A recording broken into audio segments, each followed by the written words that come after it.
Amplifying Leadership podcast, where we bring you inspiring guest stories on leadership topics by sharing information, tips, and more.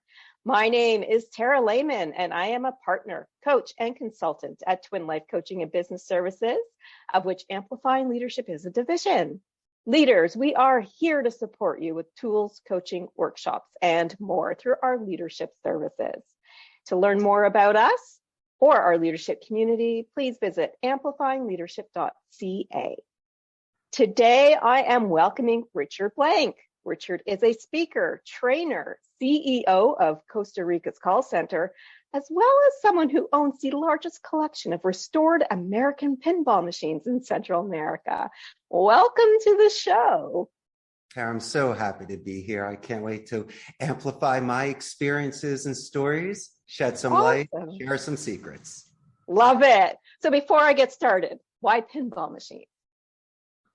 Why pinball machines? Yeah, I'm curious. Why pinball machines?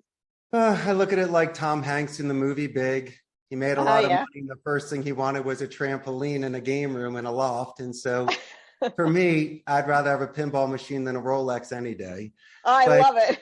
It was growing up in the 80s. It was being jealous of Ricky Schroeder's silver spoons. And I remember that. And I loved arcade. We're dating ourselves. Of course. And a lot of your audience can relate. And so back in our day, the arcade was cool and the marquees were great. And there was a place to hang out and have fun. And I have the space, I have the interest, and still the passion. So that's my greatest hobby, Tara. I love to collect jukeboxes, pinball machines, and retro arcade machines. I love it. I love it. That's awesome. And thank you for sharing that with us. My pleasure. So, why don't we start a little bit about you and how you came into leadership today? Well, my story begins in Northeast Philadelphia. When I graduated the proud Abington High School, my leadership was believing in myself and not succumbing to pressures in regards to careers or educational expectations. I wasn't Ivy League and I didn't want medicine or law. My favorite class was Spanish, Tara. So as a leader myself, I doubled down on my favorite class and was a Spanish major in college at Arizona. I was a French major. That's funny. Isn't that cool? So you know about the subjunctive tense, but yes, it's like an artist. It expands different areas of the mind. For me, it added such momentum. It showed good faith, structure, discipline, cognitive skills. Imagine this. Yes, it seemed like a chore in the beginning, but once you mastered the grammar after a couple months, the rest was was gravy. But when you love it, you can't get enough of it. Yeah. And I know you, Tara, it just wasn't the schoolwork and the homework and the classroom. You listened to songs and watched movies. Yes. And you probably listened to, what's her name, Edith Piaf, who used to sing back in the day, that beautiful French singer. I actually listened more to Celine Dion's French than French songs. Well, look at your passion. Yeah. Like mine. And I took it a step further. I wanted to immerse myself in a culture. And since there was such positive reinforcement and all the world was a stage, I couldn't help but drink life. Yeah, so this is kind of why I'm here today, Tara. That's awesome. Thank you for sharing that. So if I did have to ask you, one of your biggest obstacles that may have came through when you started to becoming a CEO of the call center, the Costa Rica call center, what would that big obstacle be for you? Well, let's look at obstacles during different years of your lives. The first was guilt. Can you live your life or a life of somebody else? That's number one. Yes, number two, you have enough guts and fortitude to move abroad and to actually throw your cards on the table, which I did. I believed that I had momentum and was prepared for this. But starting a company, I guess I got an advantage. I worked at my friend's center for 4 years, Tara. So I learned the business from the inside out, but not at C-level. I learned it with the people. Cubical. And you got to hear the secrets, the good and the bad, and happy and the sad. Right. I got to hear the chatter in the locker room talk. I realized that that's what people wanted. They wanted their dignity. They just didn't want to feel expendable or like a robot or just grinded. Yeah. So to compete against the big boys like Amazon and the other large call centers, I believed by extending any sort of empathy and creating a certain company culture through the gamification, breaking bread, advanced English skills, and just really being that sort of boss that's hands-on. I might have a chance. Yeah.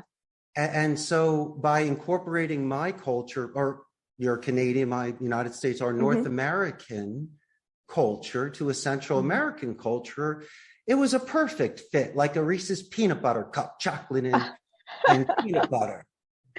I like that metaphor. But it had to be done. We took the best of both. And we asked clarification questions for the other parts, just to make sure that there's no miscommunication or any sort of insulting. And so it wasn't careful, it was calculated. And so by being here, I met the right people in HR and IT and human resources, my accountants, my attorneys, that assisted me where it needed to be done, where I could focus on what I did best. Was my luxury trade, being a linguist and teaching them how to have patience on the phone and to really show active listening and anchor and name drop and do the art of speech that we both know and love, Tara. And so that's been my whirlwind. That's great. And you said one of my favorite two words, active listening. When it comes to communication, that is, I love hearing that from leaders. So you mentioned to me earlier about conflict management and it being a key factor that leaders have to deal with. Can you share your thoughts on why that is an important discussion topic for you? Of course, because there are things that are happening outside the office, my friend, that you and I have absolutely no idea about. I try to give people the benefit of the doubt. And I'd like to sometimes call the balls and the strikes and give a heavy dose of Philadelphia guilt, just to see if I can snap you out of it. Because between me and you, Tara, you're out of character. Last week you were ripping 44. You're only doing 12 today. What's going on? So, if somebody can feel comfortable enough to be able to disclose without me prying, then we might be able to fix it. But prevention is better than a cure. And conflict management is important because it depends on the relationship and how much you value it. Are you willing to fall upon a sword and say you're sorry, or allow someone just to speak their mind? Or do you have to win every single argument just to prove a point? And so for me, a lot of it, Tara, has to do with maturity and impulse control. Now, I know that I'm broad stroking this, but it can relate to each person individually. And these were the sort of individual personal goals that I had to accomplish in order to get to next levels. Because if I kicked and cried like a baby in front of 100 people, they'd laugh at me. They wouldn't respect me. But on the flip side, my friend, I'm also a human being. So I want them to see the passionate, true side of a man that's fighting for this. And so I'm not like what you see in the movies or out of Hollywood. I will sit down and break bread with you. We'll play pinball together. And I'll not correct your grammar, but I'll make suggestions to make your rhetoric more diplomatic and strategic. I will power up your vocabulary, replace words like help and use assist and guide and lend a hand, and say, for my clarification compared to excuse me, we can readjust tones. And so by doing so, these individuals will be able to have that much more balance in their work. No, I love that. That's awesome. And even just changing words and reframing what we say, it's huge. So yes, awesome. What do you feel are some of those common ways that leaders who maybe struggle with conflict management, like what can they do to move beyond that? How can they learn to deal with conflict management or learn the tools of conflict management? Of course. I like using metaphors and I like my imagination. People need to put their egos aside. You'll get your 90-run touchdowns from time to time, but you also, like in American football, need your first downs.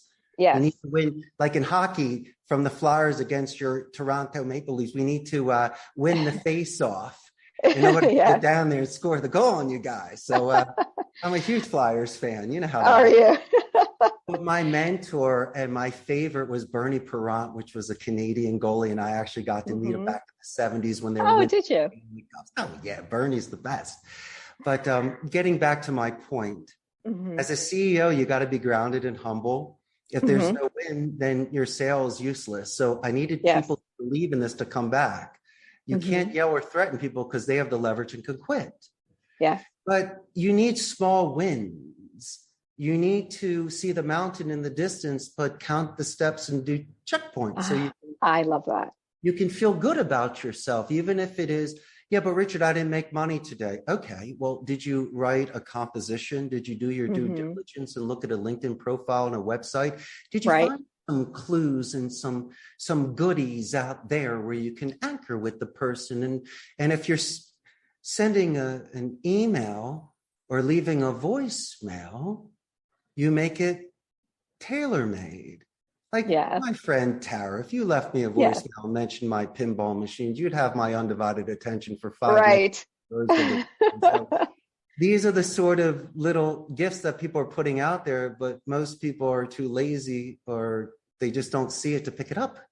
Right. And if you can just slow down for a minute and not make 100 phone calls a day, but maybe make 80 and put on an additional minute or two to present your menu, engage reactions, and name drop and company name spike and positive escalate, then there is a very, very good chance in the beginning you can build such momentum like a swimmer off the wall. You can push half the pool if you do a perfect push. Right. Yes. Yes, I like that. You have great metaphors. I really do like that one. Got to think like a 12-year-old, Tara. Yeah. So let me ask you this around conflict management and linking it towards communication, for example. If you're training new employees and you want to train them around conflict management, what types of communication tools are best to share? Perfect. You have the armor, the shield, and the sword. Right. First is the armor, which is the psychology. And so I put fear into perspective. You, my friend, studied French as I Spanish, as they did English, amongst other languages. So why don't we say that learning a second language is 10 times harder than any account that I'm going to put you on? Right. Okay. So me, you're like, yeah, you're right. I know I'm right. So everyone calms down. So now I take 30% of that weird head and we readjusted it with good stuff, right? I put jelly beans in it now. That's number one. And number two, we discuss their vocabulary. The thesaurus is exceptionally important because they're bilingual and they have comfortable vocabulary, but I think they have to understand the significance of certain words and trigger words. Yeah. And then they have to take their phonetics into consideration because their vowels are a little bit different. So what we can do is we not cheat, but phonetically we can write out the word, but still know how to spell it correctly. So at least we're seeing it that E and the I, it doesn't matter now. Even put in that silent H, it doesn't matter. They can, if you can do it and put it together like a Tinker toy, perfect.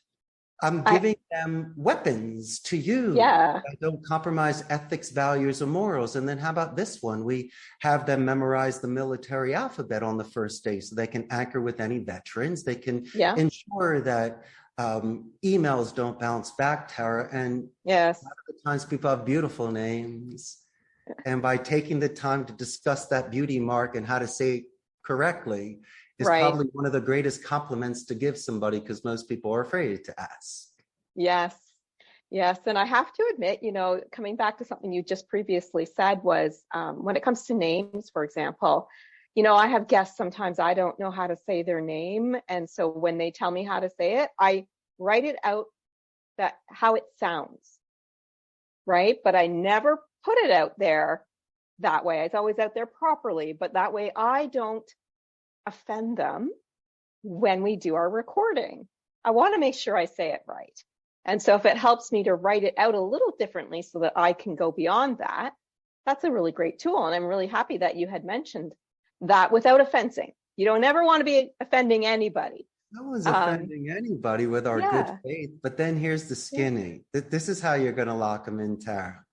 you have to follow it up with a question. You can't just say, how do you pronounce it correctly? Yeah. What's the significance of that name? And they're Yes. going to say, Tara, I'm so glad you asked. It reminds me of mountain caps with snow that go into the river and this and that. And you're like, that's a beautiful name. Or like, you know, how the American Indians would have these beautiful names that represented vigor and courage. Animals. And animals. And so what a colorful name. Yeah. And so you could almost ask even more and more and more. And the next thing you know, they're telling you a story about great grandma passing it down through generations. And let me put you this way, out of 100 people that have prospected this individual, you're probably the only one that not just asked how to spell the name. Okay, fine, that's 10. But you're the one who knows about the mountains and the rivers and the animals. So you can nickname them next time you call me. You're like, what's up, Golden Wolf? You know? Yes. and you know, it's not a guaranteed sale, but it's guaranteed attention. And so people love you for that. But take it even another step, because there's gatekeepers and there's individuals that work with you. And so we do positive escalations. We mention individuals that assisted us, and we do it in writing. So when we call the company back, they remember us and give us more. And it's something that people love to do because we're gathering, and we can see the growth from it because people remember us, which is such a compliment. It's wonderful. Yeah. And I remember going to see a speaker one time, and he said the one thing he does to remember other companies and people, because he was talking about networking at the time, was he goes home after he meets somebody and he writes something about them on one of those Rolodex cards. So their name, their contact information, something significant. So if he ever had to reach out again, there was an immediate connection.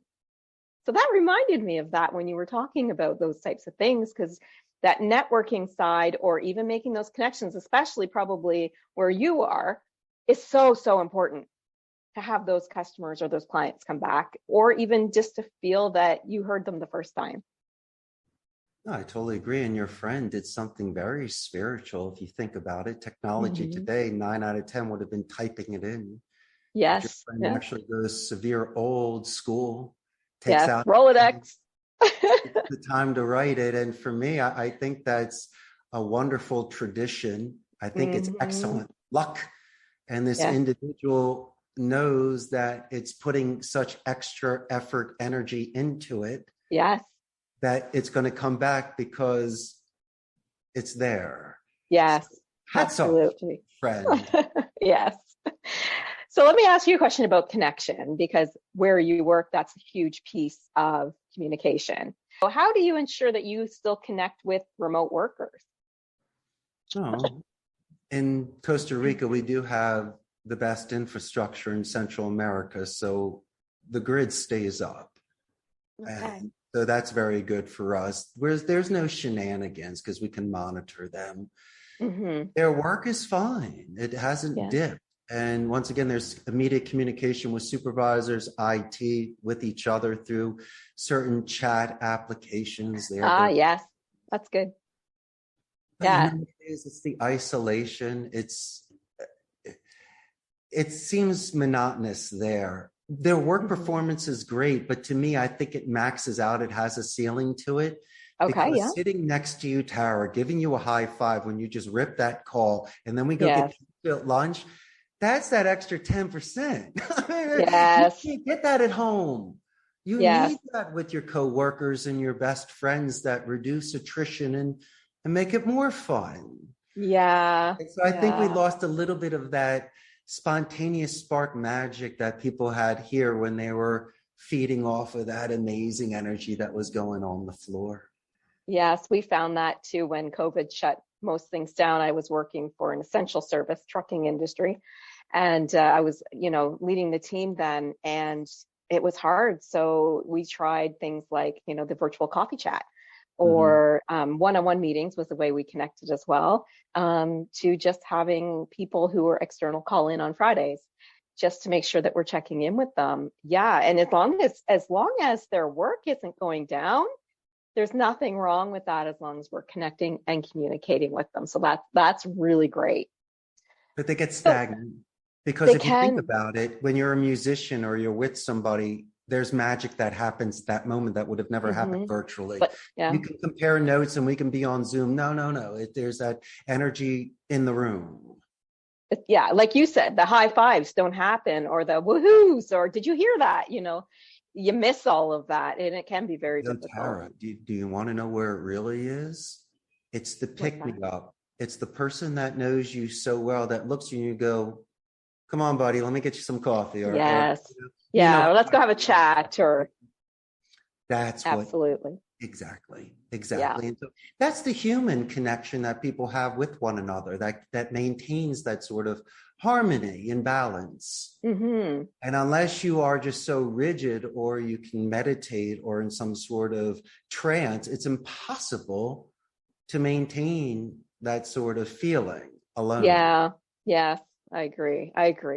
Thankfully, we're all coming back. Most people are starting to come back to the offices, etc. So let me ask you this. What do you feel is the biggest part of leadership to lead effectively that maybe we haven't already touched on, that could be that key takeaway for our audience today? I believe in no surprises. If you're vulnerable, it only makes you powerful. And so if you try to cover something up, or you make it latent, or it doesn't work that way. Right. Foundation is strength.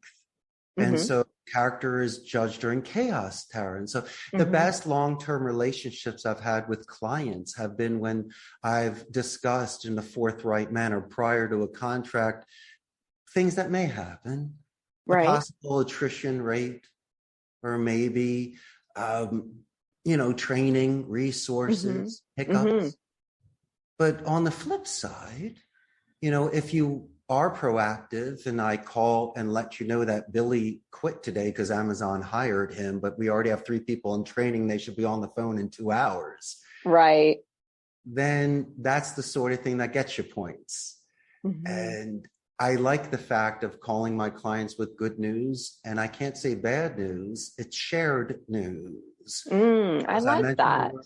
Remember I mentioned maturity before. Yes. I'm not Dennis the Menace. I didn't break your window. Something happened. And so the best thing for me to do so we can still be cool like that is to call you immediately and say, Tara, I got this going on, but I also got the solution. And, but that's okay. I guess today a lot of people don't give 2 weeks notices. I mean, I can't blame them. I mean, there are senses of urgencies and opportunities. If we start strong, Tara, we should finish strong. You gave me your word, you filled out your resume, the bells and the whistles. Think about the sort of etiquette, ethics, and professional responsibility that you have to me and your client. Yeah. And also, let's just look at it old school way. Why can't you look in my eyes, shake my hand, and say we had a great run together? Yes, and leave on a professional way. And that's something that can also, if you are leaving, maybe you can get a great reference, because, us as leaders, we know people sometimes grow and need to move on, and that's okay. But again, the respect piece, making sure that that's in there as well. Maybe how you were raised. Yeah. And so I didn't really know the whole playbook, but I did know about manners and respect. Yes. And you must say goodbye before leaving a party. And ask permission before taking a beverage, and make sure to write thank you notes. And if you're not showing up on time, calling and being courteous of people's times. And I don't know about you, but that's just the checklist of the basics. Yes. Going back to the basics. I love it. But Tara, I get disappointed more than I do angry. And I expect the most of people. So I give them the benefit of the doubt. And the majority of the people have stepped up to the plate and shined and shed some skin and really most of them do the best. But from time to time, I've had people that have been fading flowers. They were amazing in the beginning, shiny objects. Yes. You realize they had no depth.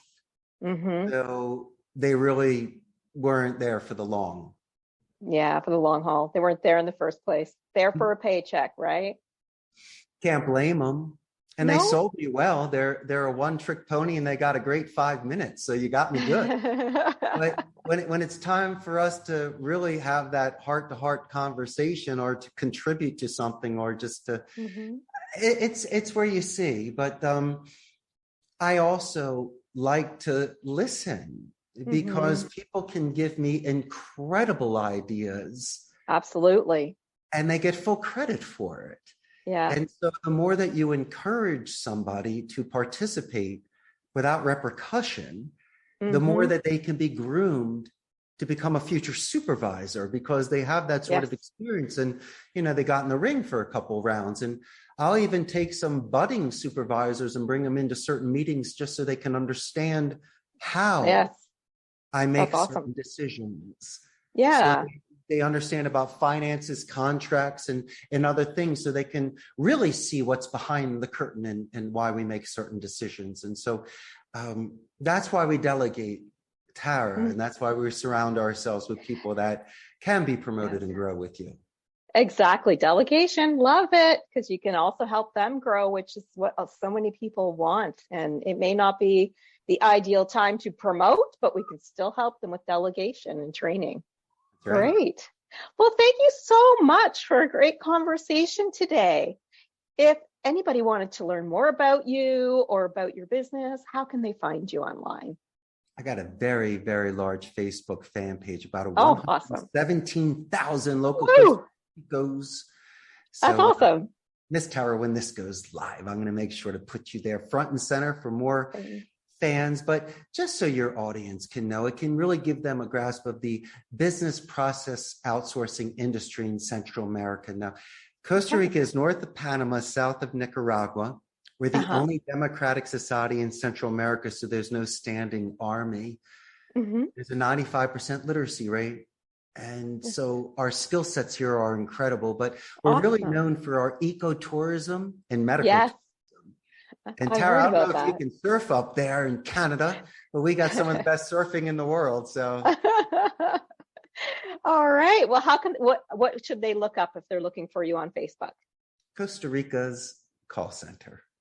Costa Rica's call center, everybody. Thank you so much for sharing your story and all the information today. I really appreciate it. I had the best time, Tara. Thank you so much.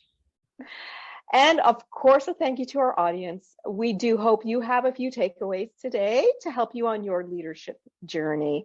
If you are a leader or perhaps a leader to be who knows that leadership is about community, coaching, consulting, and more, please visit us at amplifyingleadership.ca, a twin life coaching and business services division. Until next time, please be safe and be an amazing leader or leader to be.